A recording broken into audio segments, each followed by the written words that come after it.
Hey, what's up YouTube and the world beyond? This is Dwayne 2 Cents, bringing you my 2 cents on politics, current events, rants, raves, just whatever comes to mind and I want to talk about. It's just my opinions, how I see the world, how I view things. So let's get into it, shall we? A few weeks back, a friend and I, for my birthday, decided to take in a night of fights at the Joe Louis Arena in Detroit. It was Impact Fight Nights, and this would be actually their last fight that would be held at Joe Louis Arena. So for us in Detroit, that's kind of a big thing because this arena is not going to exist anymore because they're building a new arena, which will be called Little Caesars Arena. Yes, that name does suck, but the actual arena is going to be awesome. They're building a whole district called District Detroit around it.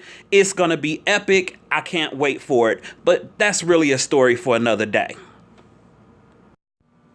My 2 cents revolves around this guy, Tyler Meadows. Meadows is an amateur MMA fighter fighting here out of Detroit. I think he's ranked like 22nd. He fights out of Michigan Top Team, which is a gym that was founded by Jason Fisher, which is a former Bellator fighter, and Darren Cruikshank, which, let me just say, side note, Darren Cruikshank is one of my all-time favorite fighters. He is a former UFC fighter. He fought on one season of Tough, did very well, and he actually has a few highlight reel knockouts, spectacular knockouts that are available. You should go check those out. But anyway, not about Darren. This is about Tyler. So back to him. Tyler really had a good night. It was an impressive victory he had. He got a stoppage over Dylan Carpenter, which was his opponent. Now, there's some controversy that he was supposed to fight another guy who was in the audience, which we'll deal with that later. But something happened at the end of the fight, let's just say, after he finished Dylan. But like I said, it was a really good fight. It was a nice win for Tyler. So let's take a moment and check that out.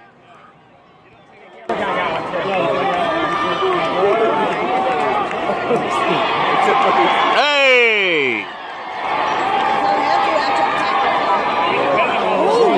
You can't do that!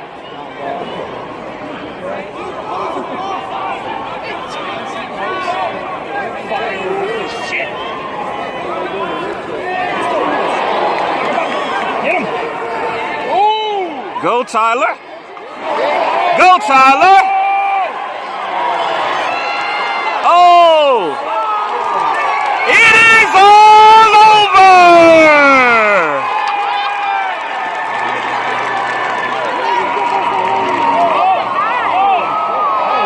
Whoa, what the hell?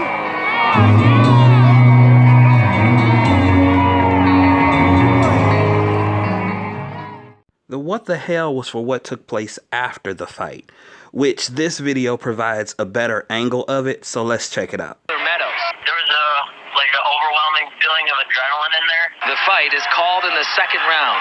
Meadows wins. Then this happens. Meadows jumps out of the cage and gets into the face of a fellow fighter. I talked to him. I said I was going to take his head off. This is just a competitive thing.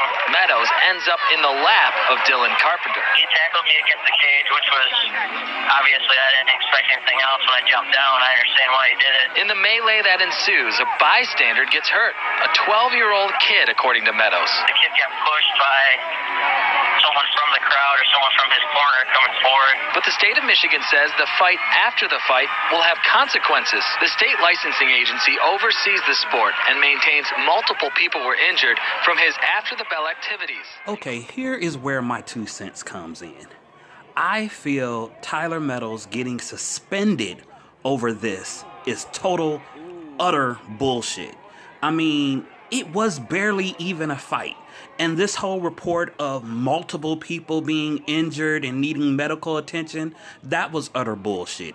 I talked to most people who were in the crowd that night because I was there, and most of them said everybody was fine. It was a couple of people that might have had a bump, and I don't mean a bump where it was swelling or anything like that. It might have been a bruise where somebody brushed past them a little too hard. You know, stuff that'll go away before the night is over. You know, your arm might have been a little red because you jumped out of your seat or something like that. You know, not nothing serious. The only person that had maybe an injury that may have been worth looking at was this kid that they say was hurt, which there's reports that say he was 10, 12 years old. Let's just say he was between 10 and 12.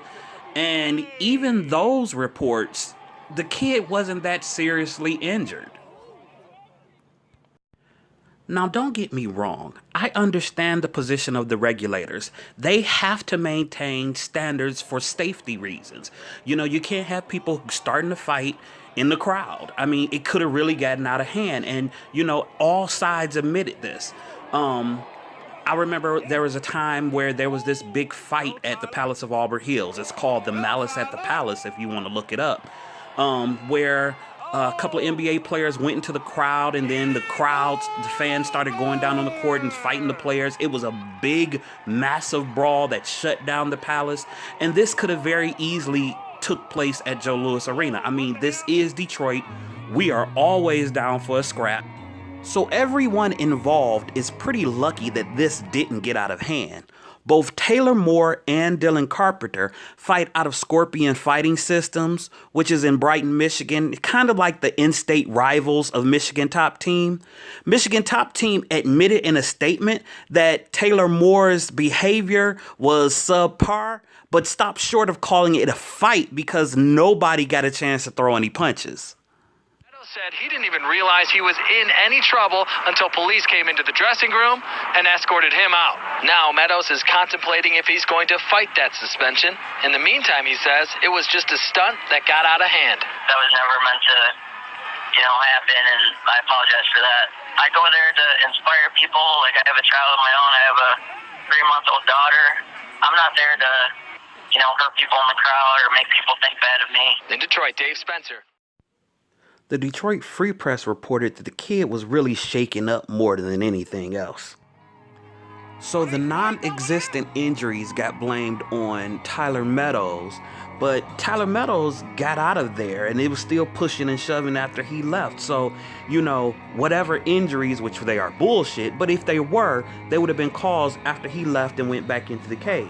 Then they say the suspension was for unsportsmanlike conduct, but you can see here from the clip that he was very much, showed good sportsmanship. Side note, him and Dylan almost got into a fight at the weigh-ins. And look here, So he's not a bad dude. I think the suspension was overkill. It just was too much. Well, that's my 2 cents on the matter. Please tell me what is yours in the comment section below. Also, you can leave me any questions down there. Please, if you like the video, give it a thumbs up. Feel free to subscribe and share. Also, I would like you to remember that opinions are just like assholes. Everybody has one. Many of them stink. But if you give them a chance, some can be fun. Think about it. Have a great day.